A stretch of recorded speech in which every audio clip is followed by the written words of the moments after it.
This is JPar, and I'm standing here at the red carpet at the very first exclusive We Promise Nothing Movie Awards. That's right. We are promising no awards that we're going to hand out, but we're going to hand out awards today. I got a few guys here today. We're going to do a few, talk about some of the best of the year, and we're going to hand some awards out. In fact, we got some people down here at the red carpet right now just waiting to talk. Oh man, I'm so excited for tonight. Can't wait. Here we have the guy in 2016 played Batman Zsasz. It's the butt stunt double for Ben Affleck. I believe his name is Robert Anal? That can't be... It is pronounced Anal. Oh, sorry, Anal. Sorry, I just thought it was kind of a coincidence that you're a butt stunt double and that your last name was also... Anal. Oh, sorry. It is Anal. Sorry, Anal. Sorry. So tell me, when you prepped for this role, what did you do to prep for it? Did you have to clinch? Yes, it was a lot of clenching. Yes, and how much time? And a lot of tucking. Oh. And cupping. Wow. And how much time did you spend in makeup? I was there all day, actually. Both days that I shot the scene, and they cut one of the scenes. Very interesting. All right. Well, I hope you win tonight, sir, in your category for best butt. All right, and there, coming up next is someone who played a part in Star Wars Rogue One, a great movie that just went by this holiday season. I don't quite recognize you. Who are you, sir? So I played RGR 692, famous stormtrooper in Rogue One. Oh, you're a famous stormtrooper. Which stormtrooper are you in Rogue One? There was an explosion at one point in the movie. I flew away from the explosion. I think you caught the back of me at one point. Oh, so are you in the movie a lot? Like, you're used as an extra a lot, or? One really big scene. Very important scene. And which scene was that? The explosion. Oh. Okay. Cool. So maybe they're going to show more of you in the special edition then. That's what they told me. Yeah. Well, you keep reaching for those stars, buddy. Thanks, man. All right. And last up, finally, I'm really excited about this one. We got a big star here on the red carpet. It's going to be Chris Pratt. Wait, you're not Chris Pratt. Hi, guys! I don't know why I'm here. I just came off the street and some guy gave me some random ticket. Am I missing something big here? What's going on? Wait, who are you? I'm Ron. Ron who? Ron LaFlame. Oh, no! Yeah, you know me. No, I don't! Wait, why do you look familiar? Ron LaFlame, I was expecting to interview Chris Pratt. How did you get here? Oh, was that the nice guy that gave me this ticket? He was such a wonderful guy. I was expecting the star of Jurassic World and Guardians of the Galaxy, and you are Ron LaFlame. Do you at least work in movies at all? I sure love them. They're great to watch. Wait, is that what this is all about? Is this about movies? Really? Okay, stay tuned, folks. We got more LaFlame action and the Nothing Awards. So We Promise Nothing Awards coming up. Stay tuned. Honestly, we got real celebrities and stuff. I promise you. I promise you guys. Stay tuned. Stay tuned. No, really. What are we here for?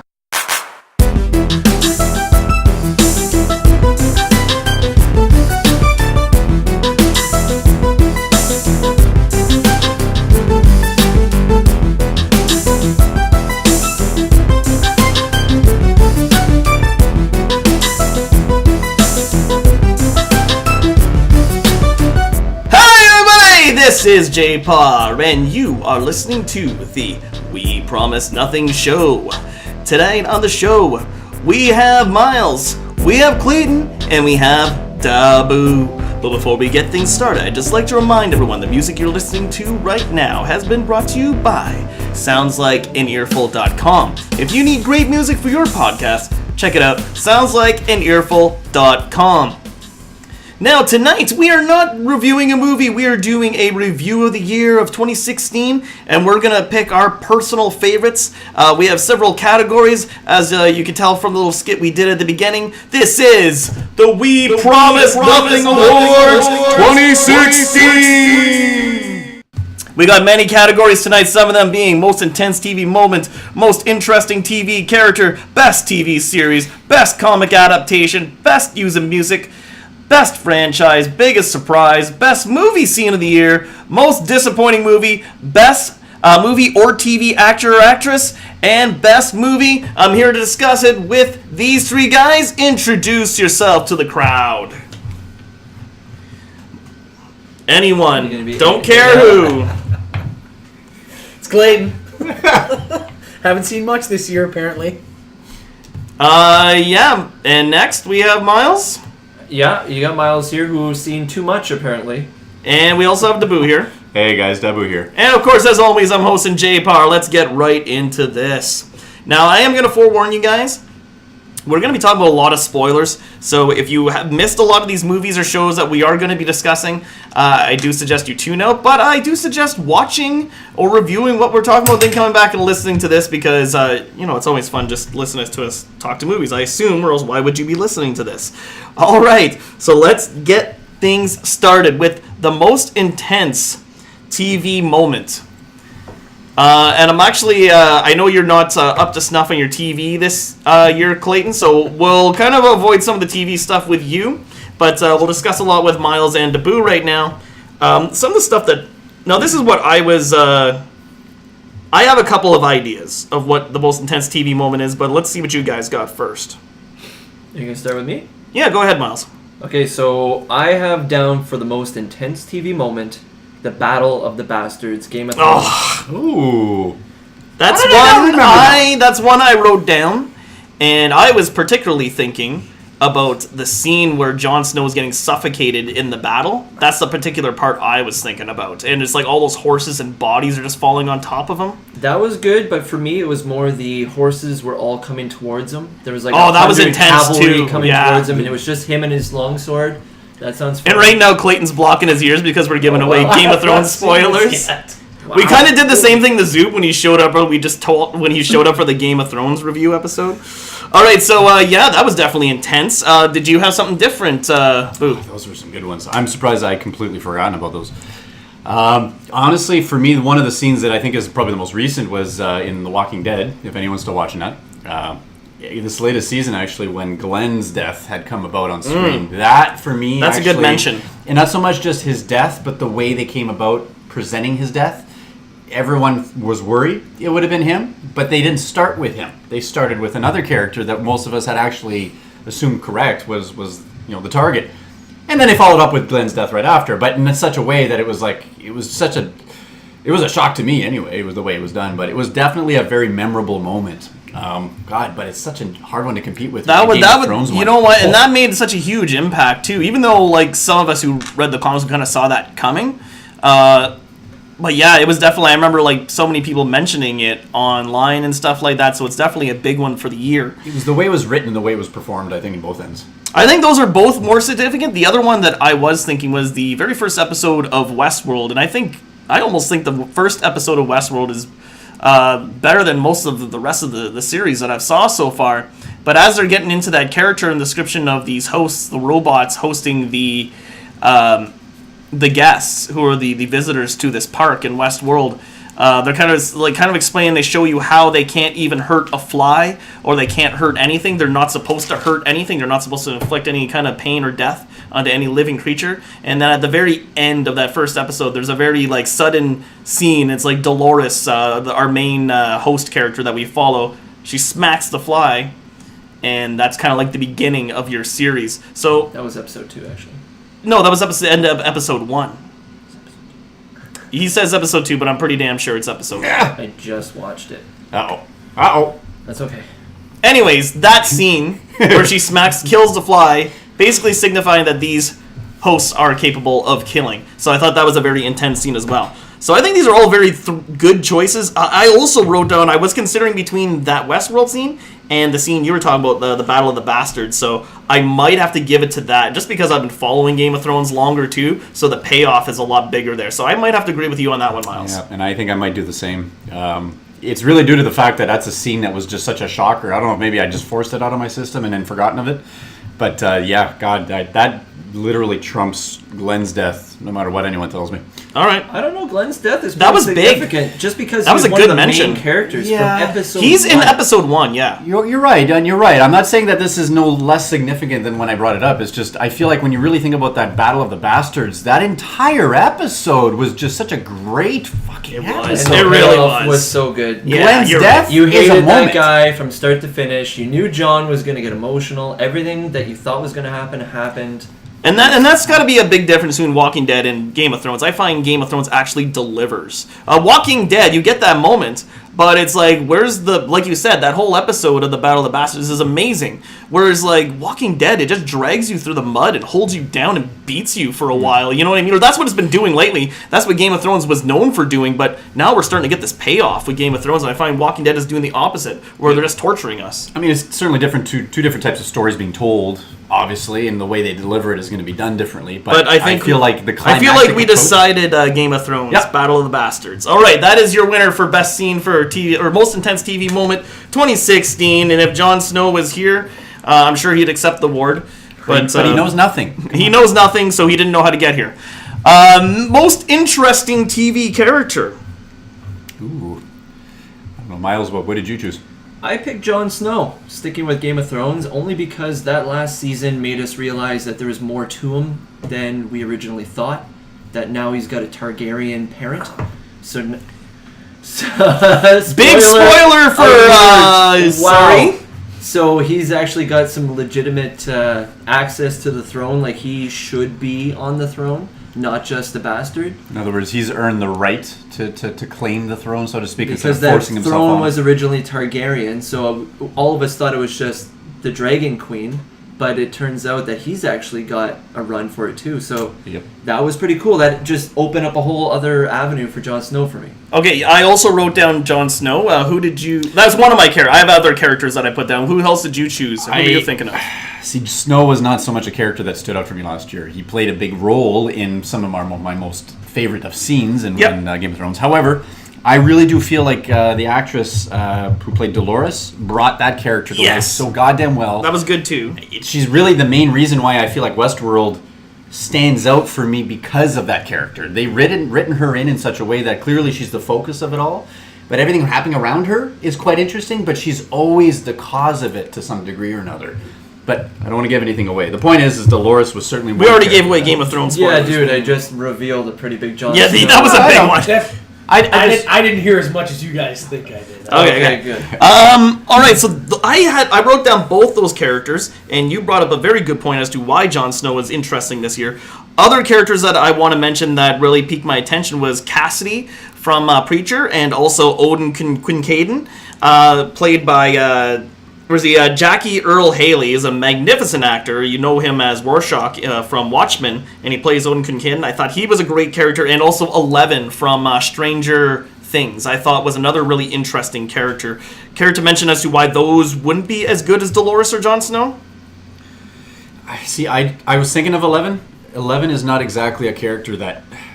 There was nothing fantastic about her character. She's so quiet, and she's supposed to be quiet. To me, that maybe made it difficult for me to see her as a very, very unique character, I think, is what I'm trying to say, I guess. I feel like whereas Dolores, or even Snow for that matter, Snow started off as very much a quaint character and really developed into something that much more substantial in the series.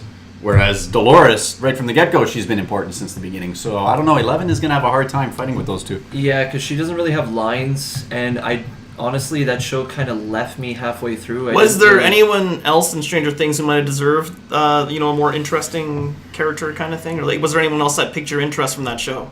Not really. She's the only one with telekinetic powers. Yeah. So Cassidy and Odin Quincaden from Preacher, what about those characters?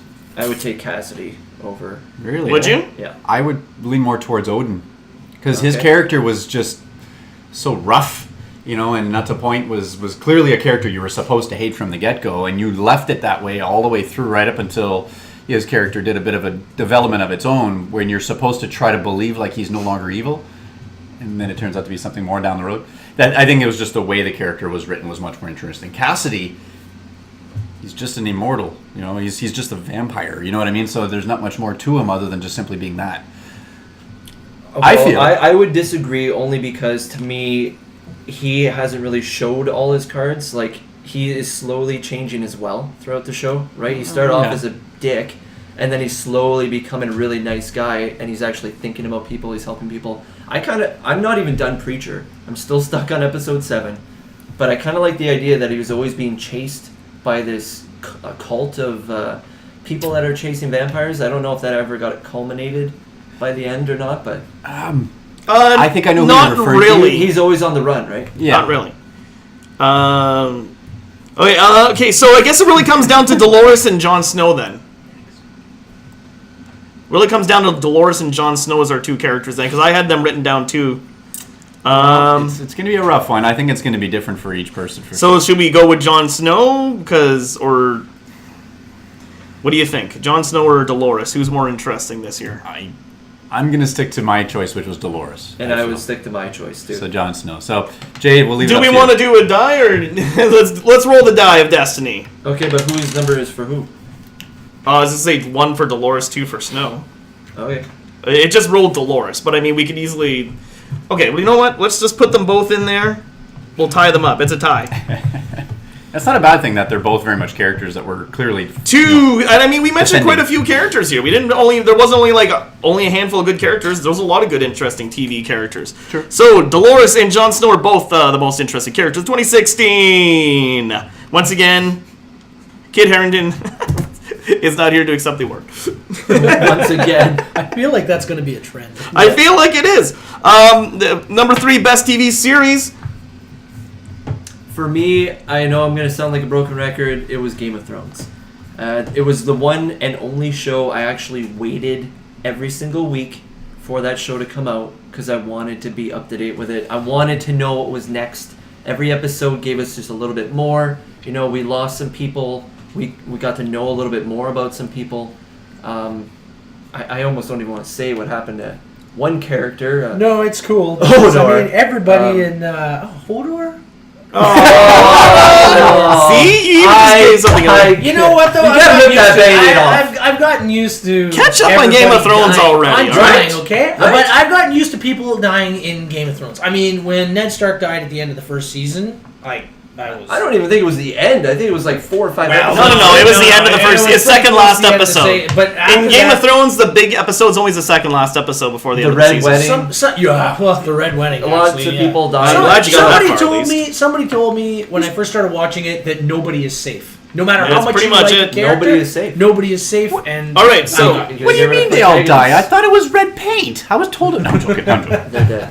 So that's Game, of Thrones. I would kind of have to agree. Other one Preacher was really good. I enjoyed Preacher. It's too bad we can't say Rick and Morty because Rick and Morty was it was actually 2015. season 2 was 2015, and that really screws up a lot of Clayton's choices because he wanted to put Rick and Morty the whole way. But unfortunately, season 2 came out in 2015, not 2016.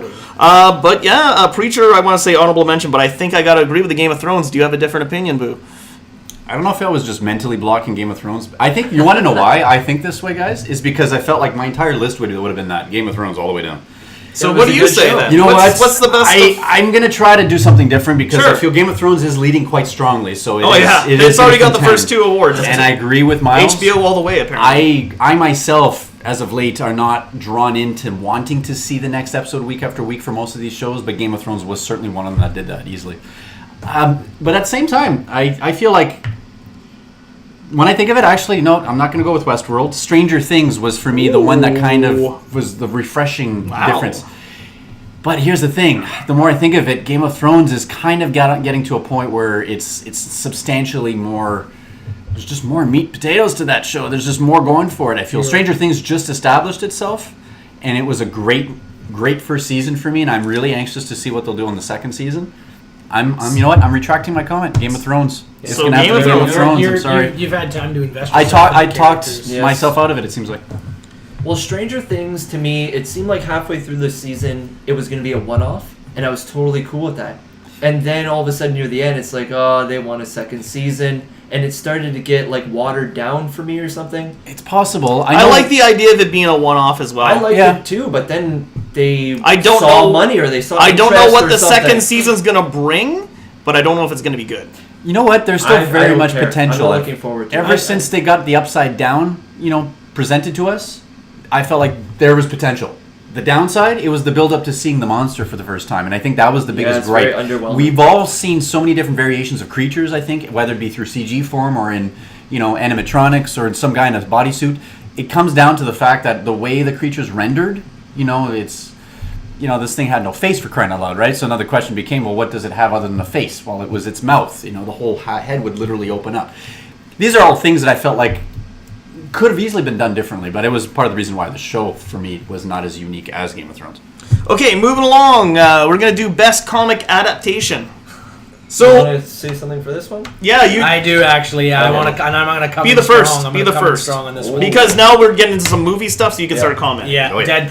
Deadpool all the way. And I am going to agree with you, Deadpool. And I'm was going an to amazing agree with you as well. Ooh, it's unanimous. Deadpool. Deadpool. I would have said Preacher was a good adaptation, but I haven't actually read the comics, so I can't say that. But Same Deadpool, here. I could say 100% is a Yeah. perfect adaptation. And he is your winner of Best Comic Adaptation 2016. We promise nothing. And he's not here to accept it. And Deadpool is not here to accept. Not even here to break the fourth wall. Or the 16th wall. Oh, yeah. Whose balls did I have to fondle to get a Nothing award? I can't. Yeah. It rhymes with Polverine. It rhymes with Paywar. Anywho, best use of music, 2016. Who used the music the best? TV show, movie? You got one for that one? You got one for music? I do. What's that? Star Trek Beyond. Beastie Boys, Sabotage. Okay, what? Really? Yeah. I'm gonna disagree. What? I'm going to disagree with you as well. You didn't like that? No. I didn't like it because What? they rehashed it from the first movie. Exactly. That was And the point. second movie. That's the point. Well, Well, you get. is that really that original, though? Because it's gone to the point where it sounds like two of us, four actually, have already pointed out that it's been overused throughout the series. Well, that's kind of the thing. I think that was cool in the first Star Trek movie, but once it got past that, it's like, okay, you guys are doing this too much now. That's my opinion on that. I think even just, I know Star Wars didn't do anything new, Rogue One, but at least had the classic soundtrack. I would vote more for Suicide Squad, which had like a 70s, 80s, not a great movie, but great soundtrack. Got a 70s, 80s soundtrack. That's kind of what I'm voting. What do you guys think? I 100% agree. Sorry, Clayton. Suicide Squad for me did it. I got the soundtrack myself. It went double platinum, by the way, because it was wow. a good collection of music. Yeah. There It you would, go. it would make sense. And I'm going to honestly say it is on my list. For whatever reason, my mind was always reverting back to what the Stranger Things TV show was doing in terms of music, because it was pulling me back to that old 80s, retro style. Not even that, the Oh! synth, too. Well, that's what I mean. Whether it be the introductional music or the music used within the show, if you listen to it, it's all music we would have heard back in the 80s. Back when we Perfect. were still jumping nut to nut. Exactly. You know what? I changed my you swayed my opinion. I agree. The music in Stranger Things is fucking immaculate. It brings like the story together, like that's what you need for music in a movie. It reminds me of the old 80s feel of like just the way they used music to tell the story. It needs to work within the confines of the medium, right? And I feel like you guys are right. The Suicide Squad. The soundtrack's that great. soundtrack was great, No, But you that's know not what? original music. You swayed me, too. Okay. Well, even the non-original music they had in it, they had actual music from the 80s in the show, which was cool. I like Yeah. that too, but you're right, it worked for the time, and it worked to get you where they were at that time. Yeah, because it's not supposed to be a timeless piece, other than maybe the way the type of story that it is. But it was supposed to put you back in the 80s, and it did exactly that. So All right, Stranger Things 2016, best use of music. Oh, That was a surprise. I didn't expect that one. I didn't even think of that one. Okay, so best franchise of 2016. This could be Marvel, DC, Star Wars, whatever you got. you got one, Clayton? Yeah, I got one. I'm almost afraid to say it now. Yeah, we really chewed Don't your head off. Star Wars. Okay, yeah. Just because hot off of The Force Awakens, like we came in with that, and then the hype was already building for Rogue One. Rogue One. Yeah. And then by the time the end of the year came, it was just a year of Star Wars. And 2017 may be the same, because I think we have a new canon entry Yeah. coming this year too. So now The this first year- time ever this year we got a Star Wars movie that wasn't a part of the saga.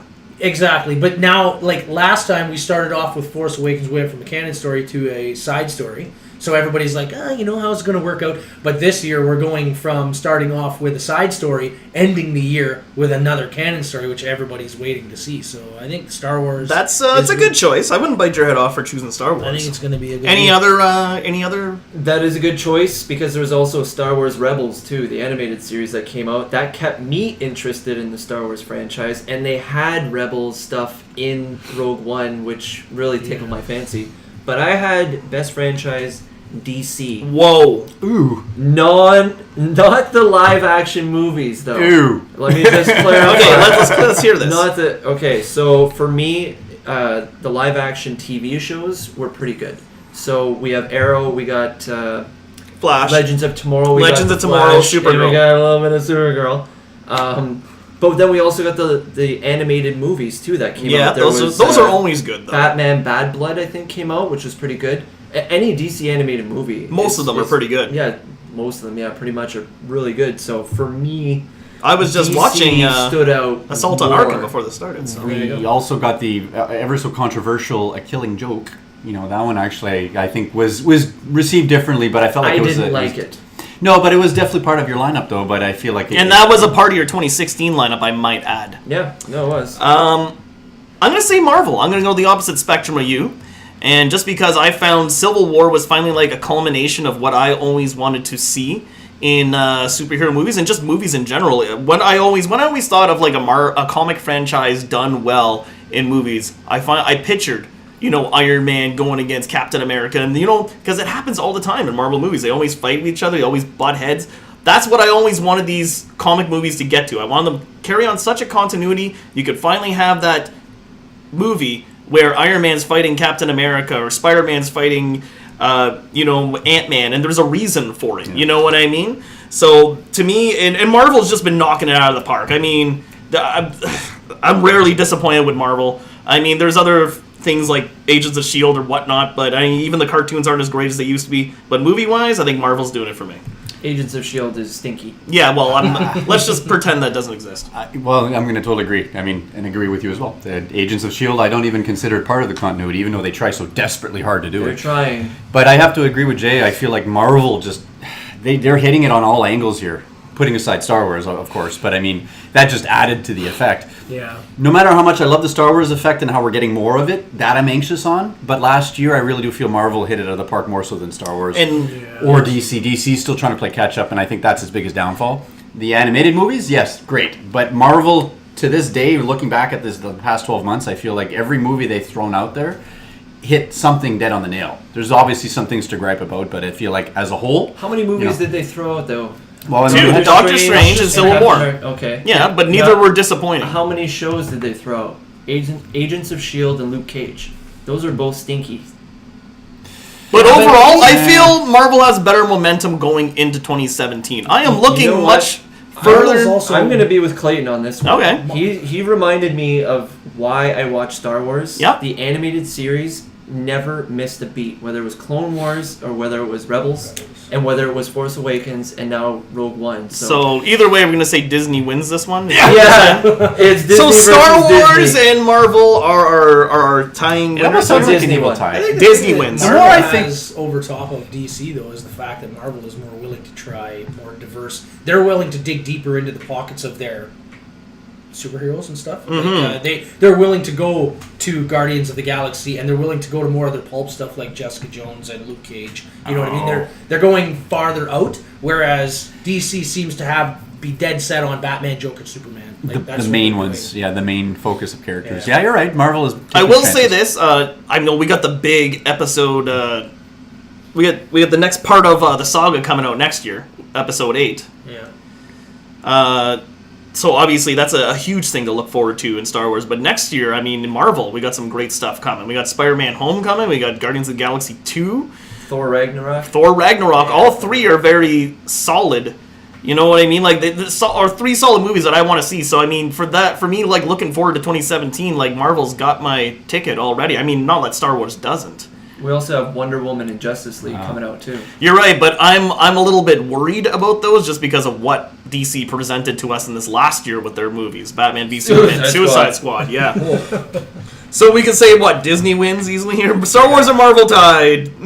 Disney wins at the end because they make all the money. DC's not taking So basically, the best franchise is Disney because they own everything. That's the winner there. Let's just say that Disney wins. Disney, you cheaters! You bought out Fuckers. 2 of them. I know we didn't even vote for Disney, and they won that one. Yeah. Oh my god, you're funny.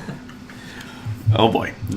Okay, so next up, Biggest surprise. biggest surprise of the year. Ooh. Does anyone want to shoot anything out there? I do actually. Yeah. Alright. Okay. Now this is going to be another hated answer probably, but I went day one and saw I hate it already. Independence Day Resurrection. Or Did you say Resurgence, or whatever it was? So yeah. you're surprised how much you didn't like No, it? Oh. the movie was terrible. It was a steaming pile of monkey crap. But there was one scene in the movie that just had my jaw hit the floor, and that's the scene when the alien mothership shows up on Earth. It is an absolutely SFX-packed, jaw-dropping scene. The scope of it is putting goosebumps on my arm right now. It looked absolutely amazing. I feel like that I went to the movie, and that's the part that I was supposed to see, and then everything that happened on either side of it was just abysmal garbage. Like, it was just terrible. But that one scene was worth the price of admission, because I went and saw it in 3D, and it's just... If you didn't see it and you're going to watch it on TV, you're just never going to get that. Did you just say your ticket was worth it for just that scene Just alone? for that. It was like 15 Where minutes was he long, for man. the Independence Day review, eh? It took forever for that ship to come in and land, and it's like ripping up buildings, and it's changing the Earth's gravity. And Well, yeah, it has its own gravitational pull The for crying thing out loud. was awesome. Like, it was seriously awesome. So you're saying your biggest surprise is the ship? Was the ship that Okay. was cool. Okay. It was a cool So ship. you were surprised that there was a scene in Independence Day that you liked? And Yeah, that was pretty it. much, yeah, Okay. because the rest of it was just... All right. What's your biggest surprise of the year, Myles? So I went with a DC show called Arrow. They ended the show off with Oliver, who plays Arrow, Green Arrow. Who's that? Yeah, Oliver Queen. He's only the He main plays character. Green Arrow. He killed Felicity's boyfriend by accident because the antagonist in the show right now led this whole big trap to get... I haven't been following Arrow, apparently. I've been keeping up. Okay, well, there's Shit. this bad guy called Prometheus. No, I know about Prometheus. Okay, he's been kind of in the I background. knew there was the going whole to be show, something with Felicity's and boyfriend. then slowly he's been like weaving the whole show around, and then finally he gets his final revenge So that's your biggest surprise. fight with Oliver, and that fight ends with Oliver thinking he So killed there was a good Prometheus. cliffhanger for Arrow, you're saying? Very good cliffhanger for Arrow. which I did not know. I'll have to catch up. And they also added that Laurel is not dead. So Oh, crap. Fucking actress has got to decide whether she's part of the show or not. I swear she's They there. she's not. they But you know what? gotta keep people dead when they die in a F the show. Laurel part, the boyfriend dying was really well done because I did not see that coming. Because they dressed him up like Prometheus, but he had his mouth taped. I thought he was gonna be Prometheus. Yeah. So that's your biggest surprise. Okay, what's but your the whole thing led because Oliver. They kept flashing back that same episode. How Oliver used to kill people and he doesn't do it anymore. Yeah. The whole episode led to him having to kill this guy. He's like, the only way out of this is to kill him. So And it's he definitely didn't a even Joker get to kind kill of thing him. in a way. Oh boy. So it was well done for me. It was a wow. surprise. It threw everybody they didn't know where to know go. what my biggest surprise of the year is? That your biggest surprise of the year was a CW show. No, actually, my biggest surprise is Jungle Book. Is what I wanted to say. It was kind of surprised me. I didn't know. It kind of came out of left field for me. I wasn't sure if I was going to like it or not. And I watched it. It was done by Jon Favreau. It obviously adapted from the Disney version. That was my big surprise for the year. Oh, you got something different? Yeah, you guys all picked something totally different. I Actually, think we all picked something totally different. What surprised you last year? I think for me, one of my favorite shocking moments was particularly the scene in Preacher. Oh. And Jay might know what I'm referring to here. It's the one scene where literally the preacher turns to one of the most innocent, sorry, I can't say the most innocent, but one of the most frail of all the characters, Eugene. And literally just blurts out, "Go to hell, Eugene," and because of his powers, whoop, he's gone to hell. I didn't quite expect it to do it that abruptly, But it did it in such a way that I'm like, okay, I see where this is going now. It gave me a really good understanding of what kind of story this was going to unfold into now that he had these unique powers. I need to watch that show. I just didn't understand it, just to what degree, how powerful he would become until that scene came about. Because, it's one thing for him to just tell someone to do something and they do it, such as Jason's character you brought up earlier. I think, what was his name? Odin. Odin is a character that you want to see get killed, but in such a way that, he deserves it, right? But like anyone else in the city, this little town, he's quite believable up until the preacher starts bringing about his powers, and these powers suddenly just do so many different weird and screwed up things. Anyway, the point is that whole scene with Eugene just disappearing was just absolutely mind-fucking for me. Okay, so obviously we got 4 totally different answers. We can let the die decide it, or we can let the fans decide it. You can vote below, whether it be on Facebook, on Twitter, or on YouTube. You can vote for your favorite scene. You can choose one of the ones that we chose, or maybe there's something that we didn't even think of that's a big surprise for you this year. And I'll tell you what, even if one person votes, that will be the winner. So next year we'll tell you who is the winner of this one, the biggest surprise of 2016. We're going to let the fans vote on this one. Next year we're going to tell them? No, sorry, next week. Next week or week after. Stay tuned. January. January 2017. Just kidding. Next week. So you got a week to vote for that. Pick your biggest surprise for 2016. All right, next up. We're getting down to the nitty gritty. And this is the best movie scene of the year.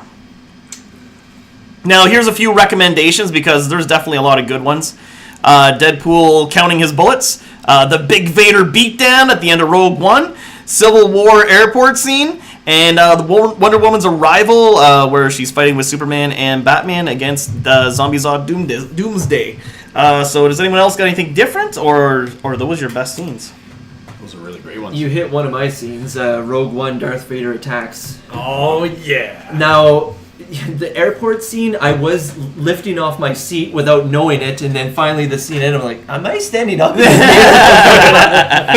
But the Rogue One Darth Vader attack scene for me gave me goosebumps. I was actually chilled to the bone. I was scared.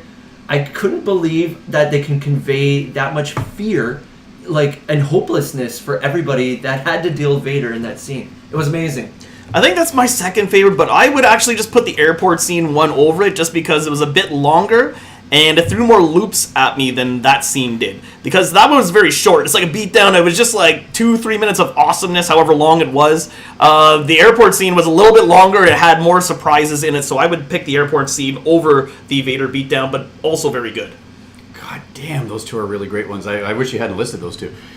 I'm still torn between those two for the same reasons, but I feel like if I really had to decide what made me really get out of my seat and really enjoy it more was the Darth Vader scene. That was epic. I think it was the surprise too. You didn't know what was going to happen. It's almost like everybody knew the airport scene was going to happen. Well, here's the thing: we knew the movie is leading up to A New Hope. We just didn't know how literal they were going to do about it until they literally gave us that scene, and then we just took it for what it was. But with such enthusiasm, because that was a scene I was anxious to see from one second to the next how the next person would get killed by Vader. Well, the way that they shot that scene, though, you see the rebels scrambling down the hallway, and then the power cuts, and the camera spins around, and there's just black. It's totally black. Even before that, you actually know, right? I don't know about you guys, but you probably got familiar with, okay, I know who these people are. I'm getting chills just remembering. I just got a chill down my back. The camera turns around to the hallway, and it's totally black, and there's nothing. And then you just hear the breath and you see the lightsaber extend, and it's just on from there.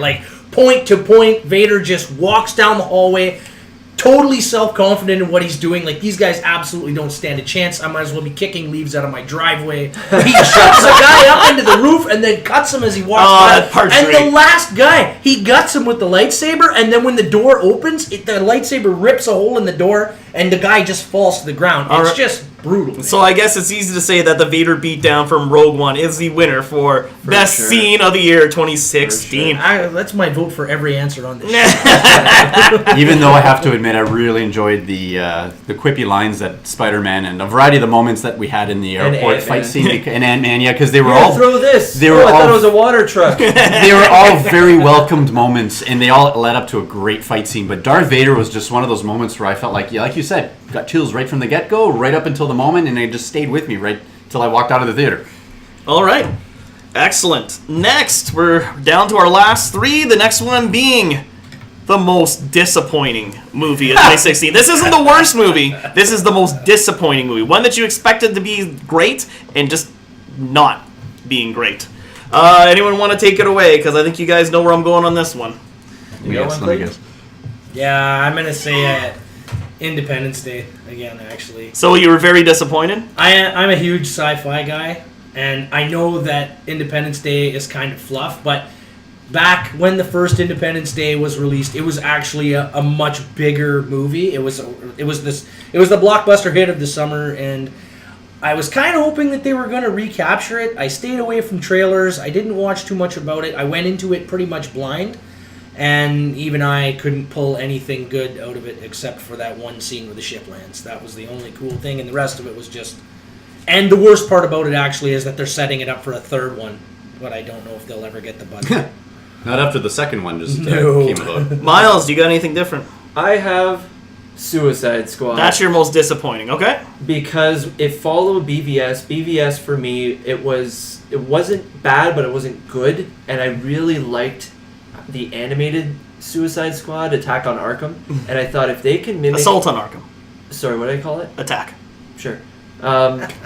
So if they could have captured anything from Assault on Arkham, You got it. then it would have been an amazing movie. I would have loved it. I would have loved Deadshot, even though I did like Deadshot in this live action, but maybe I would have liked a different version of Deadshot. The ending was super weak of Suicide Squad. It was really bad. It definitely seemed like there was too many cooks in the kitchen. Uh-huh. Like somebody had a main idea, Too and many then cooks. all of a sudden, all kinds Too of many other cooks. ideas attack. Like they threw spaghetti at the wall. Okay, that stuck a little bit, and it was just terrible. It was muddled. I watched the extended cut. It was worse because it was longer. You had to deal with more ideas. shit.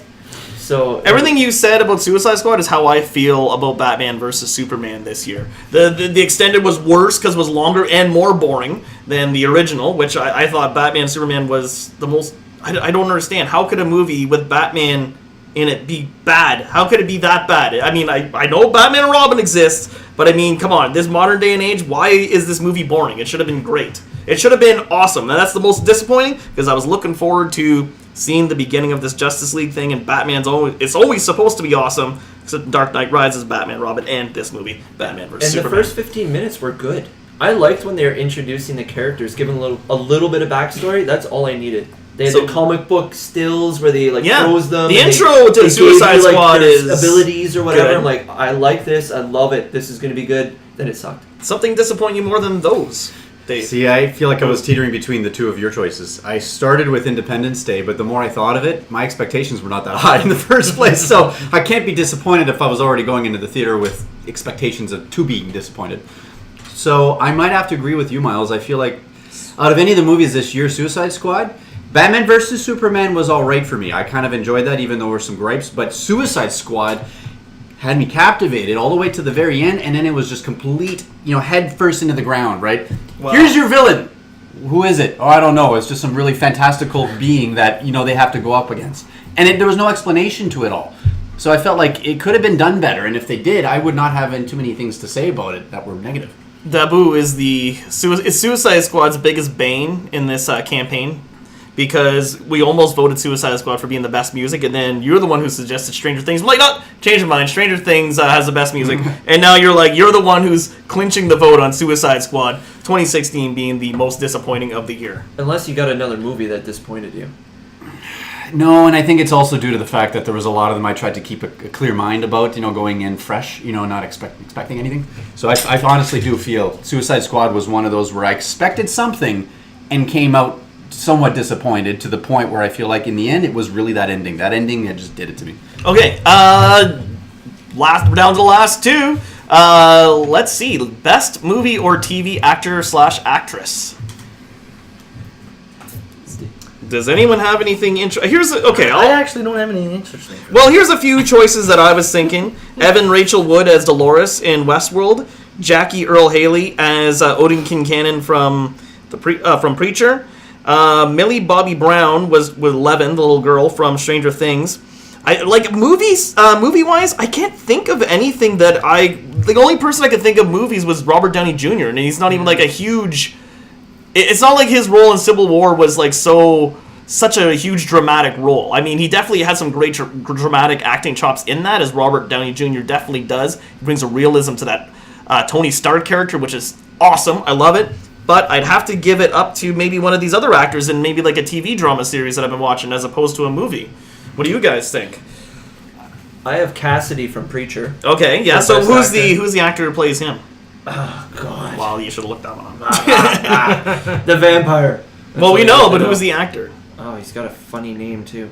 Okay, well, look that up. Do you have something different, Clayton? You know, my point, I don't really have anybody because I feel that even though there were a lot of really strong scripts, some good writing, and a lot of good directing this year, there were no real standout actors. Like, it feels like they could have put anybody in there to do a lot of the really good roles. There's no person that stuck out at all? Not really, no. I mean, I'm still not up on my Game of Thrones. I mean, I could choose any one of those. Well, yeah, you could easily see, like, Kit Harington or... Yeah, that's what I mean, though. But then, I know what you mean. Yeah. Okay, so who you got the actor's name for Cassidy, Joel right? Gilgan. Joel Gilligan? Or Joseph, if you prefer the full name. He prefers Joe. He prefers Joe, okay. We go way back. Gilgan? Irish descent. Gilgan. Okay, so Joe Gilligan for Cassidy, okay, who played Cassidy in Preacher, okay. Yeah. Do you have anything different, Boo? I was still leaning more towards Evan Rachel Wood, which was Dolores from Westworld. So it looks like she's going to win this one. I honestly just chose her because out of all the different types of characters we've been one for introduced to... Okay. Well, here's the thing. Preacher still also had a couple of other characters I think were absolutely beautifully well done, but because of the type of character and the different scope and range of emotion that I think they had to portray, Evan, she played Dolores. I feel like she did in such a way that it was subtle, and now it's blooming into something more than just subtle. It's becoming a character that's just showing so much range of emotion, almost like she's just slowly realizing she's capable of them. Is what it Learning how to is, be a person. and that makes for an interesting character Yeah. because when you don't know what kind of emotion you're capable of, you end up with so many different types of performances in each scene, whether you want it or not. So are we only picking one of the two? Yeah. Okay, then can I change my answer? Yeah. Lena Headey Oh, yeah. from Game of Thrones. Cersei Lannister. Cersei Lannister. Okay, so that's who you choose. That's She spanked it last season. She started off at the bottom of the pecking order. You're wondering, and you know that she hated it the entire season. And then right at the end, spoiler, she fucks everybody up. And she gets her revenge on everybody. That's not really a spoiler, though, because she's been doing that for like 5 seasons. But has she, in my mind, she was kind of like a B villain. Like, she wasn't the villain, but now she is the villain. I always Because thought she was always the main villain to It me. was always her sons. Like, she was. I know, but she was whispering she was always in her the one son's behind ears. there doing it, yeah. Yeah, but now she doesn't have to whisper to anybody. Yeah, it's true. It's her and the Mountain. She killed a lot of family members that were royalty. She has started a huge war. And she got her vengeance on the... That is a really good choice. Like, I was kind of leaning more towards the Evan Rachel Wood, that character. Here's the thing, I don't really know Lena Headey's acting ability beyond Game of Thrones. I know I've seen her in 300 and stuff. She didn't really act that different or anything like that. She was a lot more reserved. So I can't really say that it's really her acting that sells it. Like, she's definitely a great villain. I'll give you that. But I think Evan Rachel Wood's performance is just a little bit better as this android host kind of character, where we're not sure where she's leaning. I might have to lean towards Evan Rachel Wood over Alina Headey or Joe Gilgan or even Jackie Earle Haley, I guess. I really like Jackie Earle Haley's performance in Preacher. That's definitely... Watch the whole season. You'll see what I mean, especially that last scene with him before the big thing happens to the town at the end. Try not to give away spoilers. Thank you. I'm not on that show. Yeah, So- because now I'm going to have to start watching Preacher and Westworld, and I'm going to have to binge watch Game of Thrones. Like, like there's no tomorrow. All right, so I guess Evan Rachel Wood, I heard twice, so I guess I'm going to go for her. She's our best actor. I mean, if we could pick both an actor and an actress if you guys want. She would be the actress, I guess, but... Oh, well, Evan Rachel Wood wins that one. Last one! And we're getting near the end of our time slot, so it's good we're getting there. Last one, our favorite movie of the year of 2016. Now, let's keep in mind that we did miss some movies this year. We didn't really get a chance to see everything that we wanted to. I know there's a lot that I wanted to see, so this is probably going to be pretty much based off of only what we saw. And you know us, we watch a lot of comic books and Star Wars and sci-fi and stuff like that, so there's not much variety in there. So don't get angry at us if we're not picking like the most best made movies that you've ever seen and the most artistic one that you ever saw or whatever. It's going to be one with explosions in it, I guarantee. All right? should get everybody to say it at once, because I think it's going to be the same thing. Is it? Yeah. I don't think so. What's the best movie? What's what your do you best got? movie? Rogue? They made a Rogue movie by herself? Cool. Oh, like Rogue 1990s, One! Spoilers! Rogue issue number 1. Interesting. Yeah, I didn't know they Rogue One. adapted that. Rogue One. Oh, Rogue One. Okay, cool. That is my... That's not my You guys favorite. did That's Really? not my favorite. That's not my favorite of the year. No, not even my favorite Star Wars movie. Wow. Okay, well... So what do you got, Myles? You know, I'm like way off base here. I have The Nice Guys, starring Ryan Gosling and Russell Crowe. See, he did go artsy. I wouldn't say it went artsy. It was a. I never saw it. It was a. I don't even know how to describe it. It was a detective and a ex-cop that were paired together, and they have to solve a mystery in the late 70s, early 80s. That was Scooby-Doo? Sort of. Russell Crowe was one of the two. Yeah. And the dynamic between Russell Crowe and Ryan Gosling throughout the whole movie was hilarious. It was so well done, and you actually kind of didn't know it. You were invested in the movie, and that's what I liked. A lot of these movies seem like they're skin deep, and you just kind of like, okay, I think the movie's going to end soon. We're at the third act.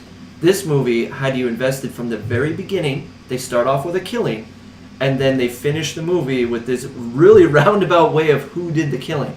So it was I really enjoyed it. Huh. Nice Guys. Watch it. See, for me, I felt like I had a hard time pulling away from any of the movies really that stood out more so than the others. I feel like some can be compared, but I'm gonna cheat and say Stranger Things, even though it's not a movie. That's not a movie. Well, as I just pointed you know, it's funny that I just explained that part and he just has to throw it back. I in my know, face. but it's best movie. We already did best TV series. You can't do it again. I can, and I am. Oh, okay. Well, you know what? If I had to pick a movie, though, because honestly, there wasn't anything that was beautifully done. No, honestly, Star Wars, nothing really stood out as great with Rogue One. Rogue I One was giving you the thumbs up was across the refreshing. table. Now I'm giving you. Yeah, you're giving me the wrong finger. Yeah, okay. Honestly, I can't really pick any particular movie. There was not a good enough movie to actually stand out as the best. Okay, I'm gonna say there was no movie that was like a Guardians of the Galaxy which just stood out that much. Yeah. But the best one for me was probably Civil War because, like I said, I am a Marvel fanboy, and that whole like getting to that point in this story, Marvel's been working for how long they've been doing this now? This is like. Let's just throw a number out, 2001. It's been a while that they've been building up to get to this story where these guys are going to fight each other and you believe it. It's not like, hey, is your mom's name Martha? Oh, okay, cool. We're not mad at each other anymore. You know, like, come on. Like, it's real stakes. It's politics between the heroes, and there's a real reason for Iron Man choosing the side he does and Captain America choosing the side he does. I know some people, some of you complain that they didn't kill anyone off. I know. But, I mean, there was still a real political stake in this matter. You could really see it from both sides. And it did tug at your heartstrings a lot more than a Batman versus Superman did. And like I said, we spent a lot of time with these characters. We built up to get to this point. For me, this movie was a big payoff for me. It wasn't for me because of exactly what you just said. They didn't kill anybody. In both Civil Wars, people died in the comic books. Yeah. So to me, that was a poor adaptation where they're not willing to take a risk. They just keep doing that formula. Okay, it works, you get money, but it's not working for me anymore. It was giving me the fatigue of what's happening. Like, every movie is a carbon cut of the previous movie. Winter Soldier was my favorite, as you know. Captain America Civil War, it just didn't. It was just, you know what I mean, like an inch shy of getting there. Just couldn't hit the spot. And my honorable mention, I'd say, was probably Deadpool, just because it adapted it so well. But I don't find that's a very perfect movie either, but it's like... I didn't like how they changed his origin. They changed his origin for seemingly unnecessary reasons. But the rest of it was great. Like, his character was right nail on the head. All right, so you don't got to... Like, do you have a choice out of these? Maybe you could be the tiebreaker See, here. the funny thing is that none of this stood me out as the movie of the year, right? Because I feel like, yes, I felt like Civil War had a lot of good things done right. but at the same time, it wasn't like the go-to movie I would want to turn to at the end of the year if I really wanted to always watch. If you could watch one movie over again from this year, like you can only watch The Revenant. No, I'm joking. That was from last year. Yeah, I know. think that was 2015. That was it? from last. Okay, so we're safe. For the thankful for Myles, that was last year. Thank you. Take that Oscar. Well, back. you know what? If Deadpool is part of that roster, I feel like Deadpool probably would have won it over Civil War for me because I can rewatch Deadpool. I will easily watch that. Civil War, not as much. So we actually got 4 different answers once again. You gotta roll that die. This time we're gonna roll it. We're not gonna let the fans can vote if they want, and then we'll reveal it next week if you guys voted something different. Until then, well, I mean, should we vote on this? Like, how are we gonna do that?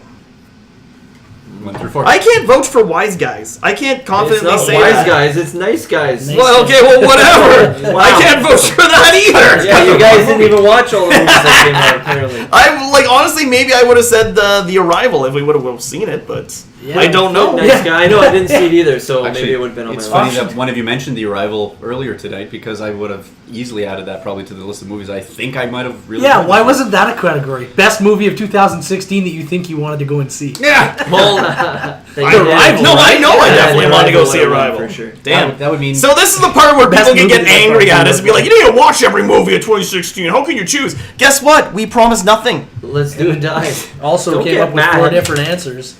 Rogue One wins according to the Die of Destiny. Oh, I thought we were all going to roll it. Okay, whatever. Okay. Yeah. Let's do everything. Okay, you fine. I that's how roll we're Rogue gonna do One. it. You can roll again to break it. I don't Gotta know. roll one. This one says How do you Deadpool. even know? Like, I The don't... bottom The one. bottom number is the number. So roll one roll for Rogue One, 1 for Deadpool. Oh, okay.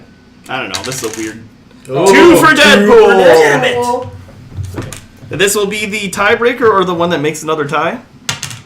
And 2. apparently, Nice Guys for was Nice voted, Guys. so Deadpool wins. Movie of the year. Movie of the year, If Deadpool. only this was the same way they. You know what? I can't. But here's the thing: Rogue One, Civil War, Deadpool. I wouldn't have disagreed with any. I'm not going to say Yeah. that they're all great movies. They all have their flaws. None of them are like Oscar winners by any means. But Well. once again, we're comic and sci-fi fans, so this is just the kind of stuff that we like. I mean, Rogue One, Civil War, Deadpool. Once again, not all perfect movies, but they all have something good that you could enjoy about it, and I think you can go there and still enjoy it. They're all good popcorn theater movies, I would say. Except Nice Guys. Well, I've never- It's a good movie. I've never seen Nice Guys, so I can't vouch for that one. Watch it. I remember looking upon it and saying, you know what, I would want to see that. It's a good movie. It's underrated for sure. Cool. I definitely am going to say there's not like one particular movie that I could say like this is like I did say Civil War, but I'm not I am saying it confidently, but not as confident as I would have other years. There's other years where I could always pick out like the year that Guardians of the Galaxy came out easily. That was the best movie of the year. No arguments there. You know what I mean? It was for a me. huge surprise, and it was new and unfamiliar, and it turned out really, really excellent. Like, how- But even what like more the could you year, want? even the year that like Dark Knight came out, I would have said Dark Knight easily best one of the year. Or the year that Iron Man came out, like that year, like I would say Iron Man was probably the best that year. Once again, I know I'm leaning on all comic stuff and sci-fi stuff, but this is the kind of stuff That's what you watch. we tend to watch. You know what I mean? That's what.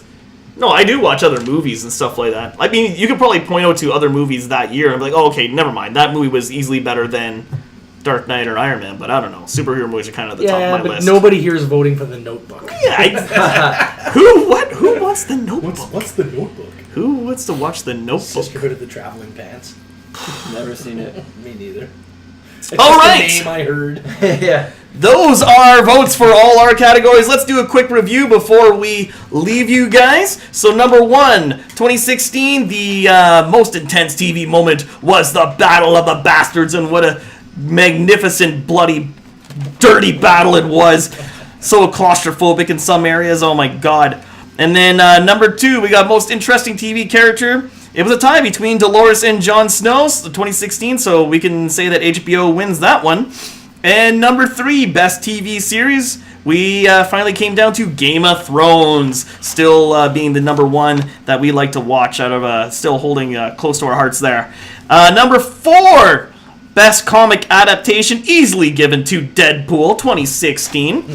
And 5, we didn't even think about that one. I was just done. 5, we had best use of music, almost given to Suicide Squad for that magnificent soundtrack, but Da Boo reminded us about the great 80s style music in Stranger Things, which kind of just drew all the scenes together.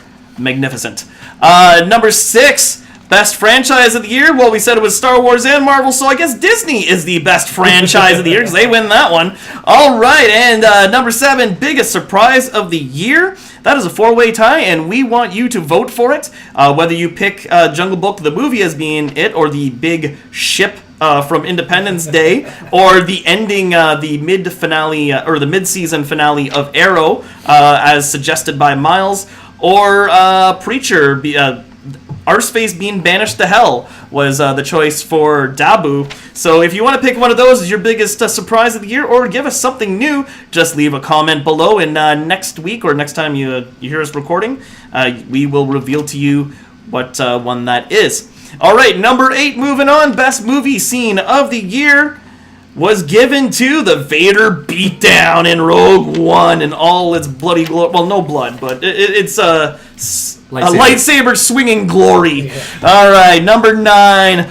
most disappointing movie is Suicide Squad, and I think that's tops a lot of people's lists this year.